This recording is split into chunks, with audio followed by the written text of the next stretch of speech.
Hi, everyone, and welcome. Thank you to our City Biz viewers for tuning in. My name is Danielle Santilli. I am the Communications Director at OWL.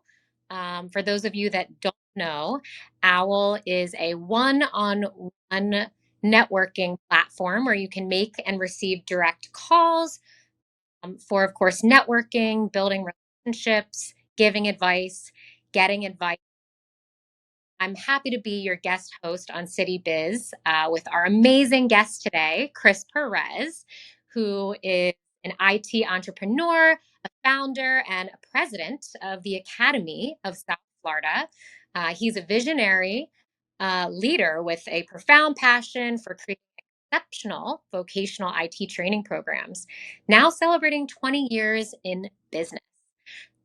So I feel like this is already appropriate. I work for a tech company, even though I'm not super techy myself, but I'm excited to be interviewing you, Chris. Welcome. Thank you, Danielle, for having me on the podcast. Of course. Yes. Congrats on celebrating a 20-year anniversary for the Academy in South Florida. I would love to just start with your backstory and journey of how you got here today, celebrating 20 years as a tech entrepreneur. Well, no problem, Danielle. My name's Christopher Perez, born and raised here in Miami, Florida. I attended Miami-Dade Community College, where I received a associate's in business administration. From there, I progressed to FIU, received a bachelor's in management information systems, and upon graduation, my first position within the IT industry was working for a company called Hot Jobs. At that time, they were owned by Yahoo. So it was my first step within the IT industry, and it made me realize that in order for me to grow within the industry, I really needed to complement my bachelor's with industry certification. That seemed to be the only way you could get some of those higher level positions where they paid you good money, at least what I considered good money at that time. So I started searching for different schools that would provide training on industry certification. Back then, some of the big industry certs were your Microsoft MCSC, your Cisco CCNA. And I came upon the Academy, which was offering that type of training. I became a student at night, still working full time for Hot Jobs during the day. And as I, took my education classes, a trainer that I met at the school, who actually I knew through FIU, offered me a position as a adjunct faculty or a part-time trainer. I took that position, started working at night with him, and again, still working full-time during the day. And from there, they offered me a full-time position, then into a director of education position where they wanted me to manage the other trainers that were associated to the business. At that time, I took that position, had to leave Hot Jobs because that was a 40, 50-hour position. And then from there, I was placed in an opportunity to take ownership of the Academy. The previous owner was looking to sell. He was, moving on to other opportunities. And I took that opportunity and ended up purchasing the Academy in 2003. So I'm glad to report that I've been running it for the past 20 years and delivering industry certification training to the South Florida community. Nice. That's amazing. So I'm sure you had a great education there and saw what great work they were doing. That sounds amazing. I mean, I know you touched, obviously, they technology in general is a big service, but I guess specifically, like, what kinds of technology services does the Academy provide? And also, who are the clients that you serve? Is it mostly like, students, like younger, kind of getting into the field, or yeah, who? Great, great question, Danielle. The Academy, as I had mentioned, provides technical certification training primarily to two specific types of customers. One is your IT professional. This is somebody who is currently working within the industry, typically for a major corporation like FP&L, Royal Caribbean, Carnival Cruise Line, Home Depot. And those types of individuals are typically looking for very quick knowledge transfer or certification prep and a new certification that's going to help them with a migration from one technology to a newer technology, or to roll out a new type of software throughout the organization, something along those lines. The other type of customer we work with is your vocational customer. This is somebody who's currently looking to make a career change. They were once a nurse, realtor, mortgage broker, tow truck driver, and now want to broaden their career and really chase an opportunity within the IT industry. A lot of those individuals come to class at night. Our most popular schedule is from 6 p.m. to 10 p.m. And those types of programs are longer in duration than the programs the IT professional is taking. Those vocational programs are typically 3 to 6 months in duration, while the IT professional a lot of times is taking a 5-day boot camp. Other than those training services that we offer, those two different types of customers, we do a fair amount of classroom rental facilities where companies like American Airlines comes to us and says they want to rent our state-of-the-art classroom facility to provide training to their own employees. And then lastly, one of the other major services we provide would be authorized testing services. So we, through partnerships such as Pearson VUE, Prometric, Criterion, TD testing, we provide authorized testing services for individuals who want to get IT certified or individuals that are looking to progress into some of these different government positions like TSA, Border Patrol, FBI, Post Office. A lot of those government positions require require the individual or the candidate to pass some sort of interview exam or interview test, and they take those exams at our facility. Nice. Yeah, I mean, I imagine I'm just thinking of friends of mine that have done coding boot camps in the past, and I imagine the prices for your program are kind of all over the map, depending on what type of certification you want to get, how long the class is going to be. Sometimes I'm sure the companies pay for their employees to get further education. Do you guys have I'm just kind of racking my brain from like knowing with some of these boot camps, they have programs where like the pricing will be a lot lower. And then the essentially like once you get a job, then you're on kind of a payment plan to pay the tech company back, which I think is a really, or the back, which I think is a really model. Do you guys have anything like that? Yes. So, to answer your question specifically, like you mentioned, um, you know, well, first, our most popular programs would be like a coding boot camp, cybersecurity program. We have a business analyst and a project management professional program. We have your cloud and network security administration program. In each one of those programs, the price point is a little bit different, but they all range within, from 9,000 to 15,000, depending on the duration of the program. To answer your question, you were mentioning what is referred to as in our industry an income share agreement where the student gets to participate in classes free of charge. And once they receive employment within the industry, that's when they take a percentage of their income and begin to use that percentage of income to pay back for their education. I think that's amazing. Yes, so we do provide that opportunity to students. Not only do we provide that income share agreement opportunity, we also have different grant opportunities for students. And it's actually, in my opinion, one of the best reasons to partner with our school is through these different grant opportunities. That the most popular right now is a grant referred to as a WIOA grant, and it's offered through an organization called Career Source. And Career Source is really like the unemployment offices for the state of Florida. So every region in Florida has a career source. There's one in Miami-Dade County, in Broward, and West Palm. And this career source WIOA grant gives students an opportunity to train, get certified, and ultimately placed within the IT industry.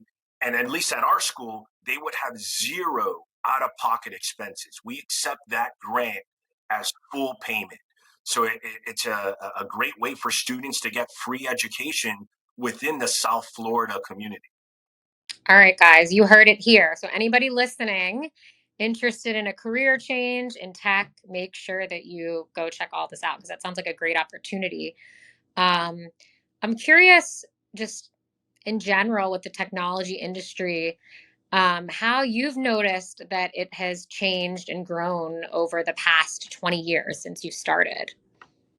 Well, technology has changed significantly over the past 20 years. First off, with the adoption of internet broadband, to your smartphone use, to streaming platforms and the consumption of media. A lot of these streaming platforms, such as your Netflix, your Hulu, Max, are utilizing that prior technology I mentioned, that internet broadband, to provide a service that wasn't available in the past, and is really making the original provider, your cable operator, slowly but surely losing market share. Another opportunity that internet broadband and the use of media and those media apps is through education delivery. At our school, we provide a service known as live online training.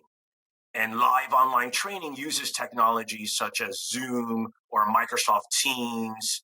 And when you pair those technologies with your broadband internet and with cloud services such as Microsoft Azure and Amazon AWS, which allows students to perform labs on high-end servers as if they were, performing work on servers on premise in a server closet, you really are able to create a phenomenal learning environment. The student is able to communicate with the instructor directly, communicate with other students that are possibly either in a classroom or participating in that class from the comfort of their home or office. And again, with those cloud services, you're able to see their desktop, the trainer can see your desktop, and you're able to perform lab environments and hands-on lab activities together. And you're gaining the convenience of doing all of that through the comfort of your home and office. So that has just been, one of the big game changers in our industry. Nice. Yeah. I mean, I feel like this conversation, like we could go on for hours even. I don't want to bring up AI because that's like I feel like in every interview almost, at least at where I work, we sort of bring up AI and the power of it. But yeah, I mean the list goes on. It's insane to me, just the development of technology. I'm curious though, like what motivated you starting out to get into this career path in general? Were you always technology? Good question, Danielle. Thank you for this one. Actually, when I initially started at FIU, I thought I was going to be an attorney. My father was an attorney. He was a commercial litigator. I was from an early age. My dad has always had a very strong work ethic. His parents owned a 24-hour restaurant. So he was working from the age of like 8 years old to, to eventually when he ended up retiring. But, very, very strong work ethic, instilled that work ethic into me. He required me to go to work with him at 12 years old, but during the summer, and he would put me in the mailroom in his law office. And so it gave me a good exposure to that industry, the industry of litigation and law, and my father was well connected, and I just thought to myself, man, he's going to be able to open doors for me, and it's going to be an easier transition for me to start a career within law than any other career. So that was my initial dream, I guess you can say. But what ended up happening to me is, as I progressed through college, I began to realize that my technical classes, the classes for me, at least back then, like my coding class in Visual Basic, my first network and data class where they were teaching me the fundamentals of what a data packet is and how it transfers through cables and through a switch and through a router, and how it ultimately ends up at another computer, and all of those technical courses. I really began to realize that I loved them. When I got assigned a project or a homework assignment, I ran home to do it and to really go above and beyond what the initial assignment was. And that definitely wasn't the case for like my math classes or my accounting classes and so forth. So I just realized that I had a passion for technology, and I really wanted to ultimately start a career within that industry. I can so relate to that story. I feel like a lot of us probably can, our parents, like I, from a young age, my dad is a doctor, lawyer, doctor. I was in the office filing, in the summers. And then when I graduated college, I didn't know what I wanted to do. And well, I had a passion for music, but like was like, that's not responsible. And then of course my dad was like, be in healthcare. That's what I do. And I can open doors for you. And I know people. Very quickly, I did get a healthcare job and very quickly realized, like, no, this does not motivate me. Switched over to some, music and some other things I'm passionate about. But yeah, I think that happens to a lot of us, kind of follow in our parents' footsteps, they tell us to do, and then we find our own way. And I love that you're just following your passion, your gut. So I think, yeah. Thank you. Thank you. And I love the fact that you ultimately followed your passion as well, and became a musician. Thank you. Yeah. Musician slash master networker. I mean, they go hand in hand. Our app, which I definitely will have to tell you about at another time because I think it's right up your alley. Um, but I'm also curious, with that background, and obviously you have that passion. How did that prepare you for the role that you're in now? Um, yeah. Um, it helped prepare me through, as really becoming a good leader. Um, you know, Going through education, and whether it was on a traditional AA degree, bachelor's, and then the technical certifications, that type of educational background gave me the confidence to be, in my opinion, an effective leader. I felt very strongly in the information that I knew. When I ultimately became the owner of the academy, I just believed in myself. I felt like I knew the information. I could help people learn the information, better than anybody I saw within the industry. I knew what tools to utilize and bring to the table to help my students learn. Um, and so it really kind of helped, that type of knowledge and that background really helped me be an effective leader. I'm also curious, obviously, like having the intelligence and the information is one part of being a leader. Of course, you have to know what you're talking about within your industry, but on the other side is just dealing with the people. and managing the people. And how do you, I guess, promote a positive, inclusive work culture among your team members and colleagues? One of the big things I think you need to do when it comes to promoting diversity is ultimately you have to lead by example. When it comes to conflict resolution, or the way you interact with employees, you have to show everyone that you value their opinion, you respect them, you have empathy, you try to be very inclusive with all of your employees. You want to also try to encourage open communication. We have weekly operations meetings where we give an opportunity to everybody, for everybody to give their ideas, when it comes to the operations of the business, or marketing aspects of the business. We try to celebrate diversity. So when someone does give us their opinion or their unique perspective, we try to be an active listener to that perspective. We definitely try to provide equal growth opportunities to everybody.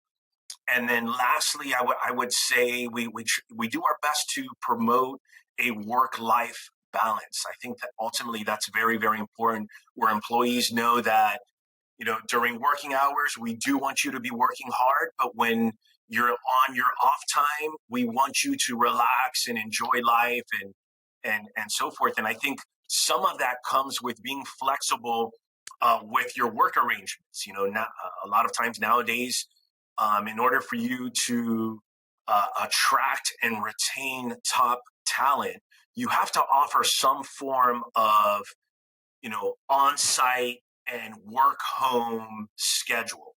And I think that's really, really important. And People saw the works, and yeah, you're preaching to the choir.